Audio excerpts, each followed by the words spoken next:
Bismillahirrahmanirrahim. Assalamualaikum warahmatullahi wabarakatuh. Alhamdulillahi wa kafa wassalatu wassalamu ala nabiyyil mustafa wa ala alihi wa ashabihi wa man sara ala nahjihi wastanna bisunnatihi ila yaumiddin wa ba'du. Qala Allah ta'ala ya ayyuhalladzina amanu taqullaha haqqa tuqatih wa la tamutunna illa wa antum muslimun fa inna astaqal hadithi kitabullah wa khairal huda huda Muhammadin sallallahu alaihi wasallam wa syarrul umuri muhdatsatuha fa inna kulla muhdatsatin bid'ah wa kulla bid'atin dhalalah wa kulla dhalalatin finnar.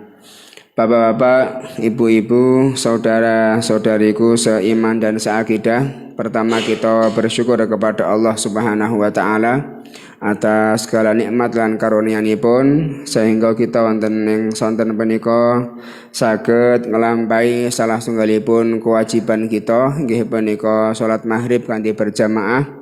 Kemudian kita lajengaken duduk wonten ing majelis ilmu. Kita berdoa kepada Allah Subhanahu wa taala semoga salat kita, duduk kita di majelis ilmu ini punika dipun ikhlasaken oleh Allah, dipun tampi dening Allah Subhanahu wa taala sebagai amal ketaatan.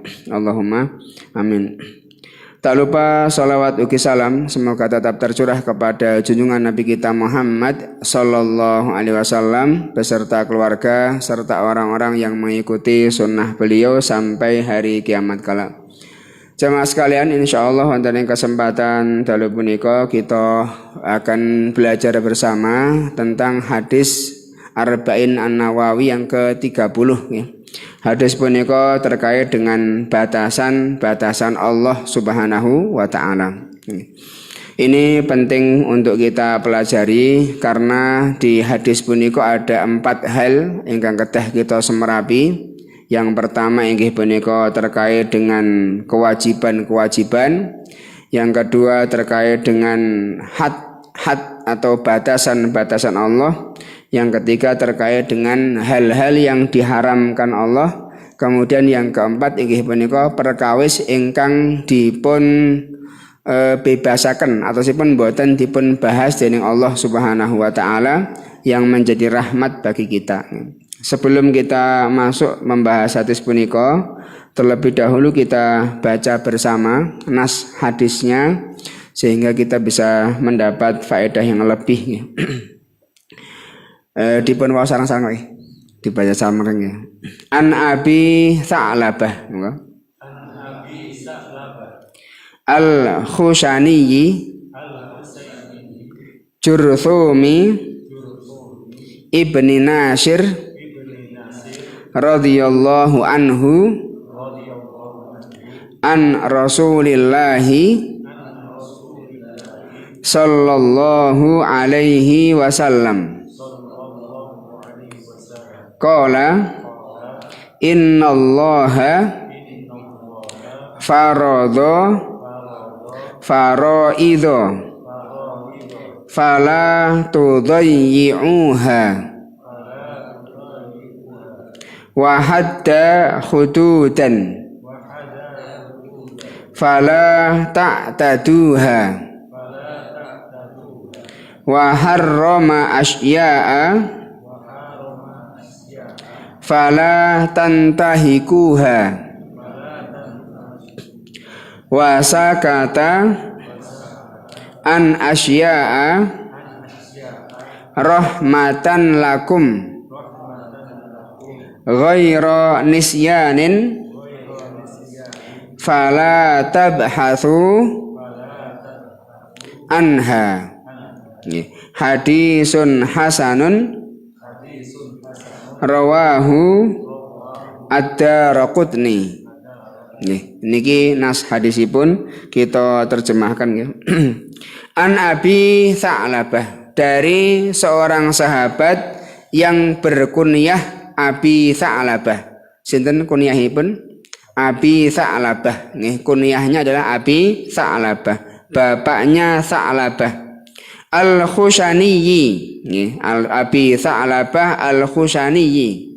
Naminipun sahabat punika inggih punika Jurthum ibni Nasir. Sinten naminipun?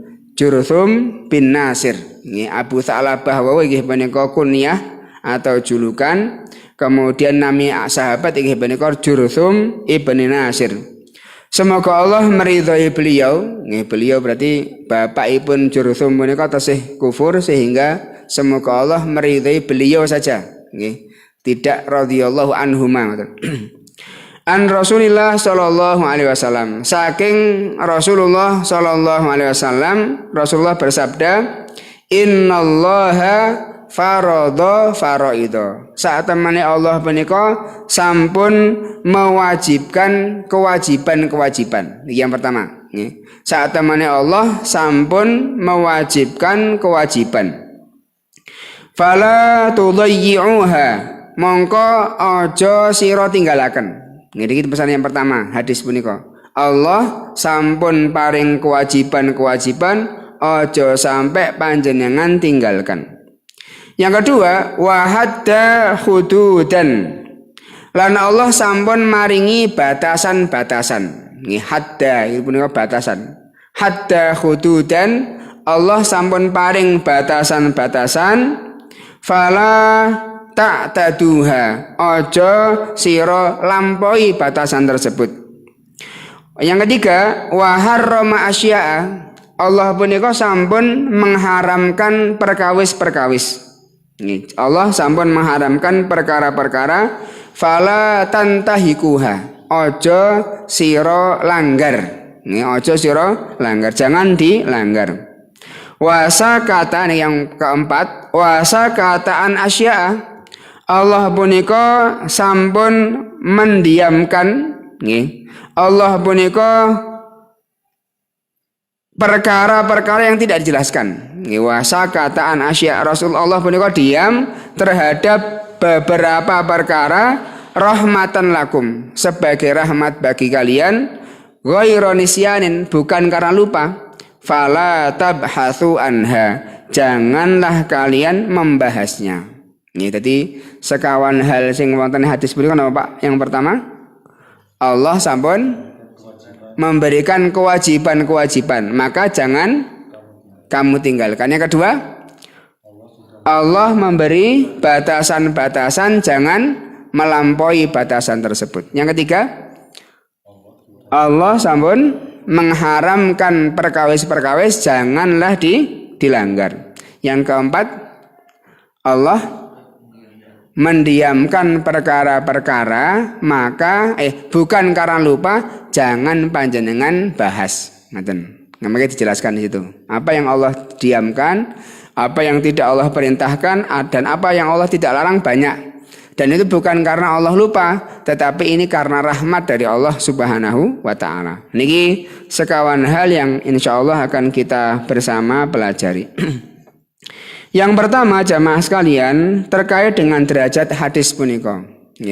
Di sini dipunsebataken oleh Ustaz Firanda menyebutkan bahwasanya hadis punika sanadnya ada kelemahan. Makanya Imam Nawawi rahimahullahu taala menyebutkan hadis punika inggih punika hasanun sahih. Jadi di sanadnya, jadi yang meriwayatkan dari Nabi kepada Jurthum, kemudian kepada Jurthum Abu Tha'labah, kemudian kepada Makhul. Nah, di sini ada permasalahan antara Abi Tha'labah kalian Makhul ini, Pak. Karena Makhul ini belum pernah mendengar dari Abi Tha'labah.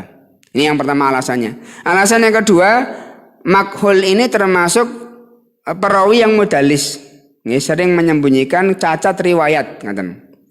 Nih, oleh sebab itu sanadnya, sanad hadis ini dipun sebatakan sanadnya lemah. Tetapi mengapa Imam Nawawi menyebutkan dan mengumpulkan dalam hadis sekawan dosa hadis punika? Karena ada penguat hadis berikutnya. Nih, ada yang menguatkan hadis yang sahih yang serupa, sehingga dari lafadz atau dari derajat lemah menjadi hasan. Nih, hadis ingkang hasan. Ini terkait dengan riwayat. Nah, inilah keistimewaan Islam, Pak. Nih, keistimewaan Islam yang atau ajaran Islam yang hendaknya kita berbangga. Nih, kita bangga karena kita beragama Islam, dan Islam menika menjaga betul ini masalah sanad menika. Ini riwayat Nabi Muhammad betul atau tidak? Nih, nas ini hadis punika leres napa boten saking Nabi Muhammad sallallahu alaihi wasallam. Diteliti malih apakah yang meriwayatkan dari Nabi, kemudian sahabat tabi'in, tabi'ut tabi'in, apakah mereka ini riwayatnya bermasalah atau tidak? Diteliti dengan detail. Satu persatu sanad ini diteliti dengan benar. Dan tidak ada agama yang lebih detail masalah sanad ini kecuali Islam. Jadi kita harus bangga, Pak. Kita harus sebagai muslim, ini adalah dalil yang menguatkan bahwasanya Islam ini dijaga oleh Allah Subhanahu wa taala. Sampai Imam Ibnu Mubarak mengatakan al-isnadu minaddin. Jadi masalah sanad, jadi sing rawi Nabi Muhammad kepada sahabat, kepada tabi'in, kepada tabi'ut tabi'in, kemudian kepada anak tabi'ut tabi'in sampai kepada perawi hadis, entah itu Abu Hurairah, kemudian Imam Nawawi, kemudian imam-imam hadis yang lain punika diketahui dengan detail, diketahui dengan detail. Dan ini termasuk keutamaan penjagaan Allah Subhanahu wa taala kepada agama kita. Imam Ibnu Mubarak mengatakan al-isnadu minaddin. Dari sanad ini, perawi hadis ini mengetahui rawi hadis itu nika termasuk perkawis agama. Laulal isnadu laqala man syaa ma syaa. Kalau bukan karena ilmu sanad seperti ini, maka orang itu bebas mengatakan dan menisbatkan kepada Nabi Muhammad apa yang dia ingin nisbatkan. Maka kita temukan bahwasanya para ulama yang Allah jaga hafalan mereka, jaga pengetahuan mereka, mereka mengetahui bisa memilah hadis ini hadis yang sahih, hadis ini hadis yang lemah, hadis ini hadis yang maudhu.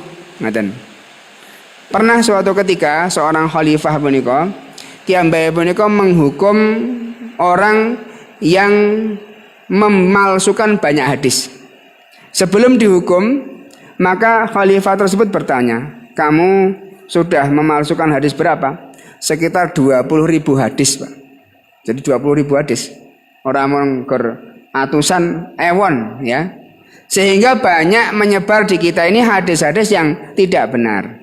Termasuk sing dodol terong ini termasuk dari agama, sapa sing tuku terong menyembuhkan dari segala penyakit. Itu kan banyak hadis-hadis seperti itu, Pak. Termasuk apa? Ihtilafu ummati rahmatun, ya. Perpecahan yang terjadi di umatku ini adalah rahmat.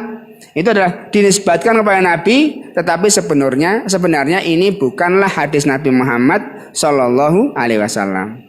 Maka sebagai seorang muslim kita harus detail ini sumber riwayatnya sahih atau tidak. Termasuk hadis ini, hadis punika inggih punika napa? Hasan sahih, ya. Tadi disebutkan sanadnya ada masalah, tetapi karena ada penguat maka masuk sebagai hadis hasan dan sahih yang bisa kita jadikan sebagai sandaran. Kemudian kita masuk pada 4 hal yang dipun sebatakan di hadis wau nggih. Innallaha faradha faraidha fala apa tadi, Pak? Fala tudayyi'uha. Saat temannya Allah punika telah mewajibkan perkawis-perkawis, janganlah panjenengan tinggalkan. Nggih. Kewajiban-kewajiban Allah punika kathah. Nggih, kewajiban-kewajiban Allah punika kathah. Sinten sing saged nyebataken kewajiban-kewajiban yang Allah bebankan kepada para hambanya? Apa di, Pak? Termasuk apa? Salat, kewajiban salat, nama malih, Pak? Puasa, zakat, haji. Ini termasuk kewajiban-kewajiban. Wong lanang kedah wajib memberi nafkah kepada istri, anak wajib berbakti kepada orang tua wajib mendidik putra-putranya dengan pendidikan yang baik. Ini kewajiban-kewajiban Allah kathah. Nah, ketika kita mengetahui kewajiban-kewajiban seperti ini, ojo ngantos kita tinggalkan. Ini pesan Nabi, jangan ditinggalkan. Kemudian secara umum kewajiban menika ada pinten, Pak? Kewajiban bukan pinten? Enten pinten? Ada berapa jenis kewajiban atau macam kewajiban, Pak? Insyaallah sama hafal. Nggih. Napa kewajiban apa? Enten kalih nggih. Yang pertama apa? Fardhu ain, kalih fardu kifayah. Nggih, yang pertama adalah fardu ain, kewajiban yang Allah wajibkan kepada setiap manusia. Nggih. Dan kewajiban ini baru bisa ditunaikan apabila masing-masing manusia menika melaksanakan kewajiban tersebut. Ini kewajiban bagi setiap orang. Nggih. Contohipun apa, Pak? Salat ini kewajiban bagi fardu ain, kecuali bagi orang yang udzur zakat. Kemudian selain yang disebutkan rukun Islam yang 5 tadi, maka setiap orang yang mau mengamalkan ibadah, maka fardu ain hukumnya untuk belajar. Panjenengan ajeng umroh misalipun, semoga Allah mudahkan kita umroh ke Baitullah. Panjenengan ajeng umroh, ajeng haji, maka kewajiban ain panjenengan, fardu ain bagi panjenengan nggih panjenengan apa? Belajar tata cara umroh. Ngoten. Kemudian piantun jaler napa istri ingkang dereng nikah. Ketika dia mau menikah, nikah adalah ibadah. Maka kewajiban yang wajib bagi orang tersebut melekat kepada pribadinya nggih panjenengan apa? Kewajiban belajar bagaimana menikah. Nih Pak Sarsono ajeng poligami atau ta'adud misalnya. Maka kewajiban bagi orang yang mau poligami apa? Belajar bagaimanakah Rasulullah SAW berpoligami. Ini kewajiban fardu ain. Termasuk kalau panjenengan ajeng sholat, maka kewajiban kita adalah belajar bagaimana kita sholat. Ini termasuk fardu ain. Kemudian yang kedua fardu kifayah. Kewajiban bagi setiap orang mukmin. Tetapi apabila sebagian kaum muslimin sudah ada yang melakukan ibadah tersebut, maka gugurlah kewajiban bagi muslim yang lain. Contohnya apa, Pak? Penyelenggaraan jenazah. Penyelenggaraan jenazah. Apabila ada jenazah, maka setiap kaum muslimin sedunia ini punya kewajiban untuk menyelenggarakan jenazah. Tetapi apabila sudah ada beberapa orang yang memandikan, mengkafani, mensolatkan dan mengkuburkan, maka gugurlah kewajiban bagi setiap orang mukmin. Ini kewajiban fardu kifayah. Ada fardu kifayah yang lain apa, Pak? Pak? Berkorban menika fardu ain apa fardu kifayah, Pak? Ini dipun sebatakan fardu ain bagi yang mampu. Ngaten. Nggih fardu ain. Ini masih khilaf, Pak nggih. Korban menika ada yang mengatakan ini sunnah muakkadah, ada yang kewajiban. Kewajiban bagi siapa? Setiap yang mampu. Apakah kita mampu? Insyaallah kita mampu. Ning karepe mung karep napa dereng karep ngaten istilahnya. Nggih. Apalagi Pak kewajiban fardu kifayah, Pak? Adzan, nggih termasuk adzan, kewajiban adzan. Napa malih, Pak? Termasuk mendalami ilmu-ilmu yang detail. Nggih, contohipun manusia punika membutuhkan seorang dokter. Nggih, untuk membantu memberikan pengobatan kepada kaum muslimin. Apabila sudah ada yang belajar kedokteran, maka gugurlah kewajiban kaum muslimin. Ngaten nggih. Kemudian misalipun kewajiban untuk belajar fikih dengan detail. Fikih, kemudian hadis, ahlul hadis, maka ketika sudah ada orang yang mempelajari hal ini, maka gugurlah kewajiban bagi seterusnya. Ini oleh sebab itu kita hendaknya berusaha mengetahui apa saja yang termasuk kewajiban-kewajiban, sehingga kita betul-betul perhatian jangan sampai terlewatkan dari kewajiban tersebut. Ini tidak ada jalan untuk mengetahui kewajiban kejaba apa? Nuntut ilmu atau belajar. Alhamdulillah. Hari ini kita berbahagia, kita bersama orang-orang pilihan. Wis udan-udan terus sisan ngoten. Nen tesih kathah ingkang hadir. Niki semoga Allah memberikan tambahan barokah, kemudian tambahan pahala bagi kita. Kemudian jamaah sekalian yang dirahmati Allah Subhanahu wa taala, perlu kita garis bawahi bahwasanya terkait dengan pahala atau keutamaan, maka kewajiban-kewajiban Allah menika menjadi prioritas. Nggih, kewajiban Allah menjadi prioritas. Contohipun salat, Pak. Nggih, ada salat fardu, ada salat sunnah. Terus mboten, Pak? Salat fardu berarti subuh, zuhur, asar, maghrib, isya. Sekarang kita bandingkan. Ada 2 rakaat salat yang apabila kita kerjakan 2 rakaat menika pahalanya lebih baik dari dunia dan seisinya. Sapa wonge sing nglakoni salat 2 rakaat antara azan kalih salat subuh, maka pahalanya lebih baik dari dunia dan seisinya. Niki nomor Pak naminipun salat raghibatul fajri. Salat raghibatul fajri. Nah, pertanyaannya, lebih utama mana? Salat raghibatul fajri atau salat subuh? Pilih-pilih Pak. Sing wau 2 rakaat lebih baik dari dunia dan seisinya. Nggih. Kemudian lebih utama mana? Raghibatul fajri 2 rakaat atau 2 rakaat salat subuh, Pak? Salat subuh. Laras nggih. Kita harus siapkan ini, nggih. Kemudian sebentar lagi kita masuk Ramadan, Pak. Laras mboten. Wong sapa wonge sing salat traweh bersama imam sampai dia salam, kutiba lahu qiyamul lailatin. Sapa wonge sing salat malam bersama imam sampai imam tersebut salam, maka Allah akan tulis dan ganjar sebagaimana dia salat semalam suntuk. Jadi 11 rakaat atau 23 rakaat atau 33 rakaat monggo jenengan kanton pilih. Tetapi dengan syarat apa? Bersama imam sampai selesai. Dengan salat 4 rakaat, Pak, salat isya. Salat isya kan 4 rakaat. Kemudian tambah dengan salat tarawih yang pahalanya seakan-akan salat semalam suntuk menika. Lebih utama mana, Pak? Lebih utama salat isya. Maka kita harus lebih perhatian dalam masalah ini. Jadi datanglah awal untuk melaksanakan salat isya, baru kita laksanakan salat tarawih. Jangan sampai isya ditinggalkan. Wah, aku milih tarawih wae, nggih.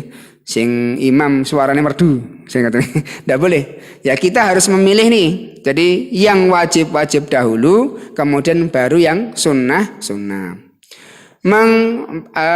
Membantu menyantuni anak yatim, itu saya mboten, Pak. Membantu menyantuni anak yatim, saya. Kemudian apa yang Allah janjikan apabila ada orang yang menyantuni dan mengurusi anak yatim menika? Rasulullah bersabda apa? Akan bersanding dengan Rasulullah seperti ini. Ana wa kafilul yatim kahataini fil jannah. Kula, saya dan orang-orang yang mengurus anak yatim menika seperti ini. Di surga. Kedudukannya, kedekatannya di surga. Tetapi pertanyaannya, lebih utama mana seorang suami memberi nafkah bagi istri dan keluarganya atau dia menyantuni yatim, Pak? Menafkahi istri lebih utama. Nih, kenapa? Karena menafkahi ini istri adalah kewajiban. Nih, ini disamkan. Ojo sampai nganggo bojone pelit neng kanggo wong liya lomo. Nih, aku tak sedekah mesti lagi butuh apa ngono. Kebutuhan bojone jane 2 juta 3 juta saulan. Wah, dipotong 1 juta wae ya. Engko tak gawe infak nang masjid wae. Ini tidak benar, ya. Jadi seorang suami harus mendahulukan nafkah bagi istrinya karena ini kewajiban. Adapun jika ada kelebihan, kemudian ada kelonggaran, baru dipergunakan untuk hal-hal yang sunnah, infak yang sunnah. Ini harus kita prioritaskan, Pak. Nih, karena sebagian kaum muslimin ini abai terhadap hal ini. Jadi pilih kewajiban dulu, baru laksanakan sunnah. Nih, baru laksanakan sunnah. Jamaah sekalian, kita masuk pada al-hudud. Wahadda hududan fala ta'taduha. Allah telah memberikan batasan-batasan. Maka janganlah engkau melampaui batasan tersebut. Kalimat haddun atau batasan itu meliputi 3 makna. Kalimat batasan ini meliputi 3 makna. Kagem sing ajeng nyatet. Yang pertama inggih punika aturan-aturan. Batasan-batasan Allah termasuk aturan-aturan Allah. Kemudian yang kedua inggih punika larangan-larangan Allah. Yang kedua adalah apa? Larangan-larangan Allah. Kemudian yang ketiga inggih punika hukuman yang sudah ada kadarnya. Nggih kula bali malih.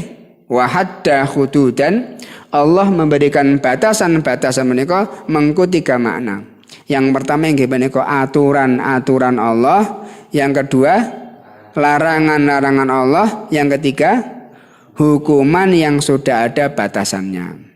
Secara ringkas aturan-aturan Allah menika kathah nggih. Termasuk yang hadda hududan inggih menika aturan dalam masalah tolak, Pak. Talak nggih. Jadi wong talak menika tidak hanya gandeng ora cocok, kemudian sering congkrah bojo kalih bojo, kemudian langsung ditolak begitu aja, diusir dari rumah ndak. Ternyata ada aturan-aturan terkait dengan talak ini. Contohnya pun apa, Pak? Aturan-aturan terkait dengan talak bagi yang orang yang memang sudah tidak bisa dipertahankan harus berpisah. Apabila melaksanakan aturan-aturan ini, maka Allah berikan bagi dia makhraja, jalan keluar. Nggih, jalan keluar, kebaikan-kebaikan nggih. Antara suami istri tidak akan ada dendam, ngoten. Mengapa? Ketika mengikuti aturan-aturan. Di antara aturan talak pun apa? Aturan bercerai itu dalam Islam apa? Sing kedah dituruti atau dipatuhi, ora dilanggar, ngoten. Napa, Pak? Tidak boleh mengusir leres, ya. Dalam jangka waktu iddah, suami tidak boleh mengusir istrinya dari rumah tempat tinggalnya, atau istri nek ora diusir apa jenenge bahasa Jawa, Pak? Minggat ya. Istri ora oleh minggat. Jadi monggo gandeng wis apa padu-padu wae ditalak, jatuh talak, kemudian apa? Wong lanang ora oleh ngusir, sing wedok ora oleh minggat sih.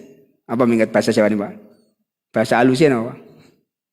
Ora oleh pergi dari rumah suami sebelum masa iddahnya selesai. Ngoten nggih. Ini yang pertama. Yang kedua apa, Pak? Dicerai pada saat apa, Pak? Pada saat telah suci dari haidnya dan belum dihubungi, ngoten, belum berhubungan. Jadi pas talak itu bukan pas ngoten, napa pas gelut. Jadi biasanya pas gelut, Pak ya. Pas gelut, kemudian ora cocok, bantah-bantahan, sing napa lanang nesu, sing wedok nesu, kemudian engkau saya cerai. Padahal dalam kondisi haid, nggih. Kemudian dalam kondisi suci tapi sudah beberapa kali dihubungi, ngoten. Maka ini perceraian yang tidak mengikuti aturan, nggih. Ini yang kedua, ya. Jadi bercerai itu kalau mengikuti aturan Allah Subhanahu wa taala, maka perceraian itu akan baik bagi kedua belah pihak. Tetapi kalau tidak mengikuti aturan Allah Subhanahu wa taala, maka akan membuat tidak baik bagi kedua belah pihak. Ngerti nggih? Jadi dicerai pada saat suci, setelah haid belum digauli, kemudian diceraikan. Yang berikutnya, seorang suami tidak boleh mengusir istrinya dari rumahnya, atau istri tidak boleh lari dari rumah suaminya. Mengapa, Pak? Mengapa tidak boleh begitu, Pak? Ini karena diharapkan perceraian itu adalah sesuatu yang halal tetapi yang paling dibenci. Diharapkan ketika waktu 3 bulan ini, oh iya cah, bojoku wis pirang-pirang tahun menemaniku, susah payah kalih aku. Kemudian saat bercerai setengah bulan misalnya, kok kita ayu meneh ya, misalnya, sehingga diharapkan rujuk malih, Pak. Karena di antara kesuksesan setan untuk menggoda manusia menika ketika ia sukses memecah antara keluarga suami dan istri. Dan ini yang jadi miris bagi kita kalau kita lihat data statistik ya, Pak. Data statistik, kalau panjenengan buka data statistik itu, angka perceraian itu luar biasa besar. Dari 134.000 pernikahan setiap tahun, itu ada sekitar 25 sampai 40 berapa gitu yang bercerai, Pak. Yang bercerai. Makanya ini perlu ada daurah pranikah. Kemudian sebelum nikah punika ada menuntut ilmu dulu. Nek nikah punika memang ora gur senang-senang tok. Pasti ada waktu-waktu yang tidak menyenangkan. waktu-waktu perjuangan ngoten. Nggih. Ini nanti pembahasan yang lain Pak. Jadi kalau mau mengikuti aturan insya Allah Allah akan bantu orang yang bercerai. Nah ini termasuk hudud Allah menika nggih menika aturan dalam perceraian. Termasuk yang kedua aturan-aturan dalam waris Pak. Nggih, dalam waris. Mengapa sering terjadi perpecahan antara saudara kandung, adik dan kakak? Ini masalah waris. Nggih, masalah waris. Mungkin orang tuanya tidak adil dalam memberikan pembagian, atau mereka ini tidak memahami bagaimana aturan Allah dalam masalah waris. Maka seyogianya kita ini kaum muslimin belajar juga terkait masalah waris. Jadi sepikul sak gendongan. Mengapa anak laki-laki dua bagian dari anak perempuan? Kemudian mengapa suami tetap mendapatkan bagian dari istri tetap bagian dari suami? Ini kalau mengikuti aturan-aturan Allah Subhanahu wa taala, maka hidup itu akan berkah. Akan berkah karena ditolong oleh Allah Subhanahu wa taala mengikuti aturan-aturan Allah Subhanahu wa taala. Nggih, banyak niki dipunsebataken terkait dengan ya intinya kalau kita mau mengikuti aturan Allah, Allah akan mudahkan. Ini termasuk dalam perceraian tadi. Wa may yattaqillaha yaj'al lahu makhraja. Allah pasti akan berikan jalan keluar. Ngaten. Tetapi masalahnya ini sering di antara kaum muslimin tidak mengikuti aturan-aturan Allah Subhanahu wa taala. Kemudian larangan-larangan, Pak. Nggih, yang makna yang kedua dari had inggih menika larangan-larangan. Di antara masalah larangan inggih menika yang terdapat dalam surat Al-Baqarah ayat 187. Ini terkait dengan orang yang dilarang berhubungan suami istri saat dia iktikaf di masjid. Ini termasuk ini larangan-larangan. Kemudian larangan untuk mendekati zina dengan memandang, kemudian dengan bercakap-cakap yang tidak dengan mahramnya atau tidak halal bagi mereka berhubungan, maka ini termasuk larangan-larangan Allah Subhanahu wa taala. Kemudian yang ketiga inggih punika hukuman. Nggih, had itu punika termasuk hukuman yang terkadarkan. Nggih, hukuman yang ada kadarnya. Contohipun apa, Pak? Hukuman had yang ada kadarnya punika apa? Kalau orang mencuri 1/4 dinar, maka dia dipotong tangannya. Niki jika syariat Islam ditegakkan, ngoten. Ini hukuman had, potong tangan bagi seorang yang mencuri sudah sampai pada batas ya, minimal dia dipotong tangannya. Selain itu apa? Had noleh Bapak. Berzina bagi orang yang sudah menikah maka dirajam. Ini termasuk had rajam. Ini had rajam. Napa malih Pak? Minum khamar termasuk ya, barang siapa yang minum khamar maka di hadnya adalah dengan dicambuk berapa puluh kali ngoten. Ini batasan-batasan atau had-had Allah terkait dengan hukuman yang terkadarkan. Termasuk napa malih Pak? Yang had menika. Wong berzina, mencuri, kemudian minum khamar, kemudian apa malih Pak? Nggih. Disebutkan satu cerita bahwasanya ada pada zaman Nabi Muhammad SAW menika orang wanita dari suku yang mulia di Arab sana senengane nyolong, Pak. Nek dalam bahasa kita menika klepto ya, Pak. Ya, dia itu bukan karena butuh nyolong tetapi karena sudah hobi mencuri gitu. Nah, suatu ketika orang wanita mulia ini mencuri. Kemudian ada perbincangan di antara para sahabat, kira-kira sapa ya sing iso ngerayu Rasulullah aja sampai dihukum karena ini adalah orang yang mulia. Maka mereka mengutus Usamah bin Zaid, Usamah bin Zaid, anak angkat yang disayangi Rasulullah SAW pada waktu itu, sebelum dilarangnya at-tabanni atau adopsi ini. Maka Rasulullah mengatakan, Innama ahlakal ladzina qablakum. Saat temene yang menghancurkan umat-umat sebelum kalian, annahum kanu idza saraka fihi musyarif. Kalau ada orang yang mulia mencuri, mereka biarkan. Nih. Wa idza saraka fihi mudhaif, apabila ada orang yang lemah mencuri, maka aqamu alaihimul had. Mereka dikenakan had, hukum had.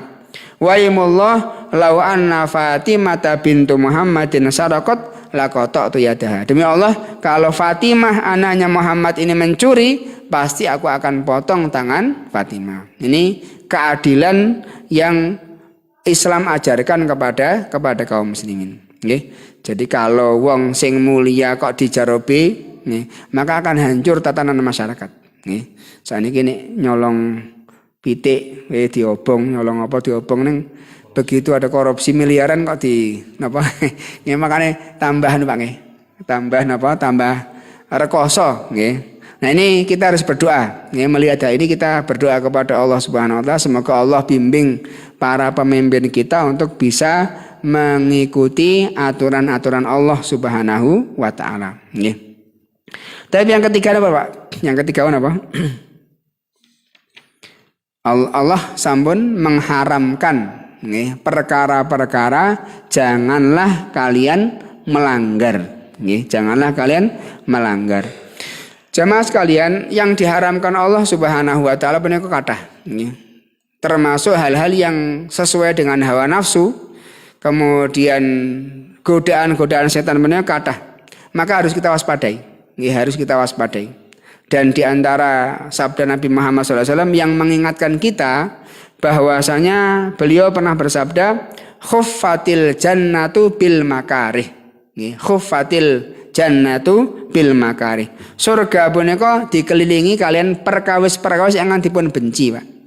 Nggih, salat kongon teko gasik, kemudian panjang bacaanipun, kemudian subuh jane wae turu kongon ndadak ring masjid, misalnya ngoten.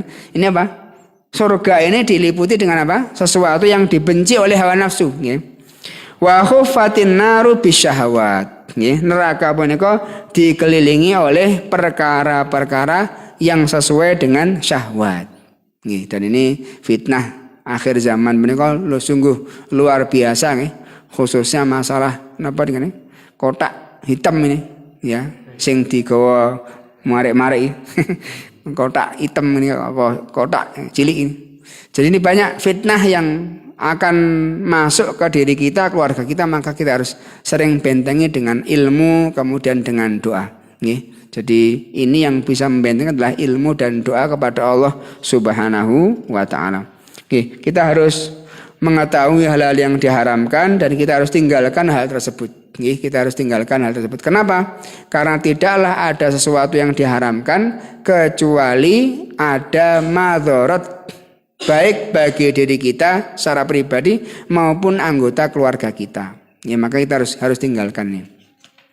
Kemudian yang keempat, jamaah sekalian, al-maskutu anha. Perkara-perkara yang Allah diamkan. Dalam hadis dikatakan wasakataan asya'a rahmatan lakum ghairu nisyan. Allah telah atau ada perkara-perkara yang Allah tidak jelaskan hukumnya sebagai rahmat bagi kalian, bukan karena lupa, maka janganlah kalian membahasnya. Ini contohnya apa, Pak? Contohnya kalau mau ke pasar, kemudian kita beli ayam di penjual ayam, maka selama itu di daerah kaum muslimin, maka kita tidak perlu ayam iki dipotong nggo bismillah Pak. Jadi tidak perlu menanyakan begitu. Nggih, Pak. Tidak boleh mempersulit. Karena ini kita sudah berada di di daerah kaum muslimin, maka kita khusnudzon mereka itu menyembelih dengan cara Islam, membaca bismillah dengan cara yang benar. Nah, hal-hal seperti ini adalah perkara yang didiamkan oleh Allah Subhanahu wa taala. Maka jangan kita ungkit-ungkit untuk lebih didalami. Ngoten nggih. Jadi tuku daging teng pasar, misalnya pun tuku daging teng wong Nasrani misalnya, nggih.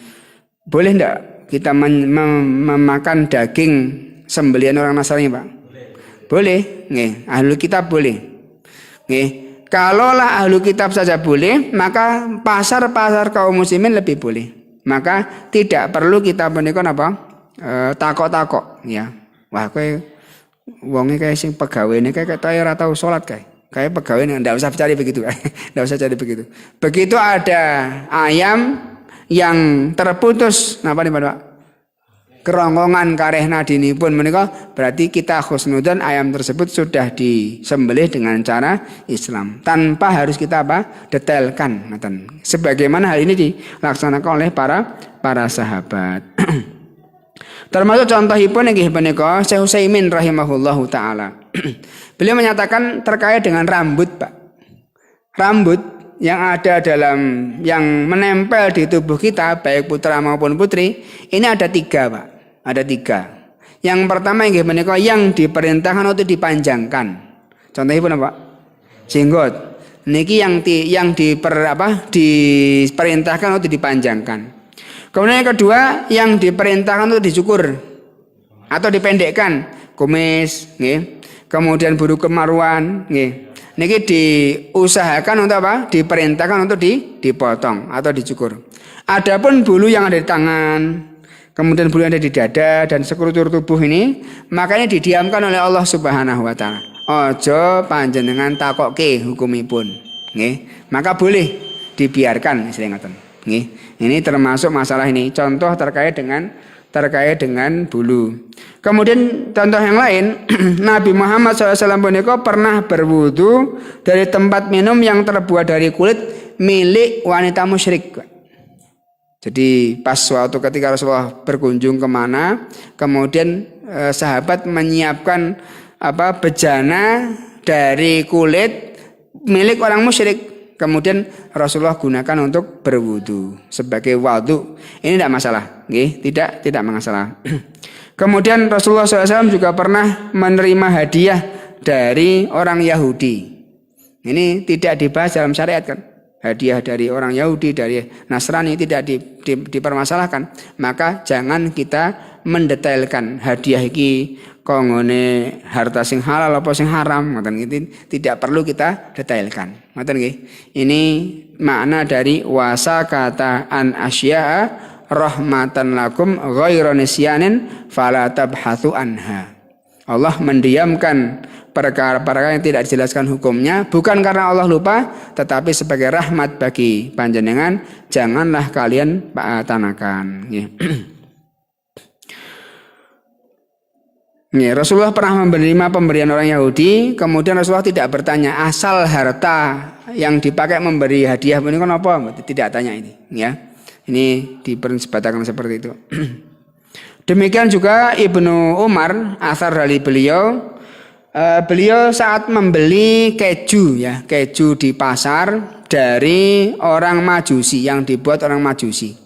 Jadi Ibnu Umar membeli keju di pasar kaum muslimin yang dibuat oleh orang Majusi. Maka saat beliau ditanya, mengapa panjenengan membeli keju ini? Beliau menjawab, makanan apapun yang aku temui di pasar kaum muslimin, maka aku akan membelinya dan aku tidak bertanya tentang asalnya. Ini athar yang menunjukkan praktek dari wasa kataan asya'a ghairu nisyanin fala tabhatsu anha. Wallahu taala alam. Ini yang bisa kita pelajari. Intinya pun perkara 4 ini harus kita ketahui detail, dan cara untuk mengetahui menika dengan menuntut ilmu, belajar. Jadi janganlah kita bosan-bosan untuk belajar mendalami ilmu agama ini, karena ini selain mendapatkan keutamaan yang besar dari Allah Subhanahu wa taala, ini juga akan memperbaiki kualitas kehidupan kita dalam beragama. Wallahu taala alam. Kita cekapaken dengan membaca doa kafatul majelis. Subhanakallahumma bihamdika asyhadu an la ilaha illa anta astaghfiruka wa atubu ilaik. Assalamualaikum warahmatullahi wabarakatuh.